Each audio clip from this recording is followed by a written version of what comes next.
जदि आपण घरे बसी बसी आपणकर लिवर समस्या को दूर करने को चाहूँगी ताहले आसतु मु आपको कहबी आज किसी घरोई टिप्स जहाँ माध्यम आपणकर लिवर प्रॉब्लम को ठीक करें। ठीक अच्छे जदि आप लिवर समस्या पीड़ित ताहले किसी घरोई उपचार आपको साहाय्य करें। तेबे गुरुतर समस्या थिले डाक्तर परामर्श नेबा निहाती आवश्यक। ताले चलंतु जानिबा घरोई उपचार गुड़िक कौन। प्रथमतः है लेंबू पानी। प्रतिदिन खाली पेटर 1 ग्लास गरम पानी रे लेंबू चिपुड़ी ताकू खाली पेट रे पीले आपनकर लिवर डिटॉक्स होता है।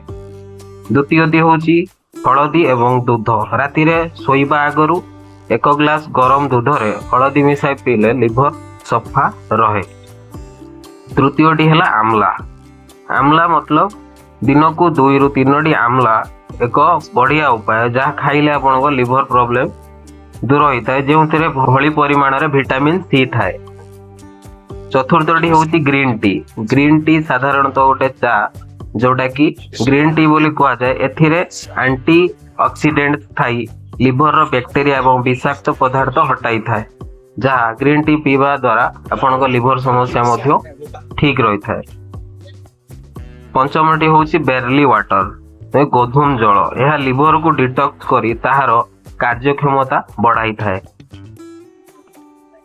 6 नंबर रे होची आपनकर पपेया रस मतलब अमृतभंडा रस जहाँ दिन को 1 ରୁ 2 चामच अमृतभंडा रस एवं यह 10 ରୁ 12 बुंदा नींबू रस मिसाई पीले लिवर भल रहे। सप्तमटी होची एलोवेरा। एलोवेरा तो आपण साधारणतः जानिथिबे जहाँ आपनको बगीचा रे मिली जाई पारे।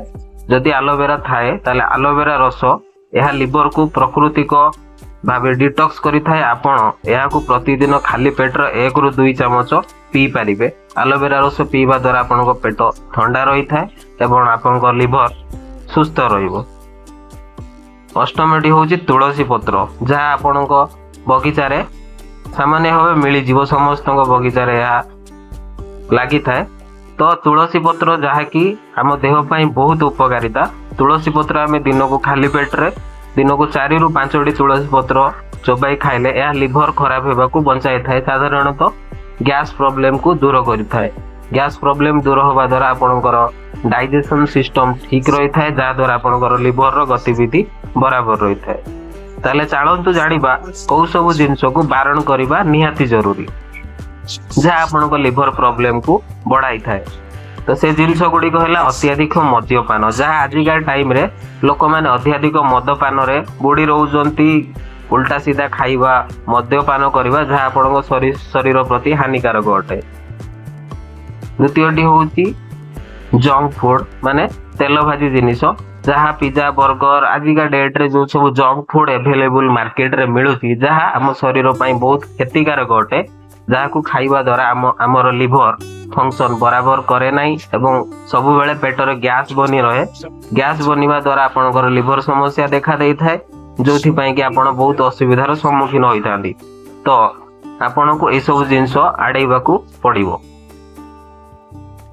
बेसी आंचलिक दूषित खाद्य माने आपनकर मदिरा हे गला आपनकर जंक फूड हे गला आपनकर स्मोकिंग हो या गुटखा हो माने एमती जो सब बाज्य जिनस जोटा कि आपण निहाती आड़ेबा निहाती जरूरी जोटा आपनकर देह प्रति बहुत हानिकारक अटे।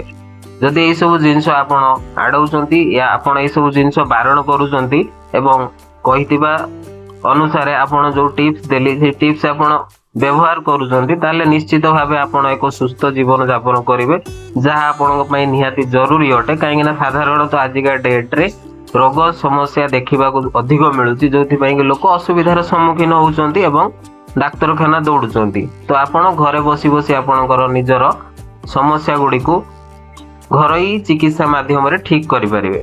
अधिक हेले आपण डॉक्टर सहित परामर्श नियंतु। अधिक अजत्न एवं असुस्थ जीवन शैली जहाँ कि आपणकर मदिरा हो या जंक फूड हो स्मोकिंग हो सिगारेट हो एमती बहुत सारा जिनस जोटा कि जीवन शैली जे आपण डेली लाइफ रे जहाँ भी आपण व्यवहार करूचंती खाउचंती या सब जिनस आपण को देखि रखी चलबा को पड़िबो जहाँ द्वारा आपण सुस्थ जीवन यापन करि परिबे। तो आशा करूची आपनको वीडियो टी भल लागिथिबो एवं ଦେଇଥିବା टिप्स आपण जदि व्यवहार करूचंती ताले निश्चित भाव में आपनकर लिवर समस्या दूर हेबो। अधिक जदि आपण प्रॉब्लम होउची ताले डॉक्टर सहित परामर्श करंतु एवं डॉक्टर कहिबा अनुसार मेडिसिन नियंतु। ठीक अछि, वीडियो जदि भल लागिथियो वीडियो को लाइक करंतु, चैनल को सब्सक्राइब करंतु एवं कमेंट बॉक्स रे आपनकर रिप्लाई जणांतु। तो आगो को आउ किछि नुवा वीडियो रे आपनक सहित देखा हबो। आज पई एतिकी, धन्यवाद।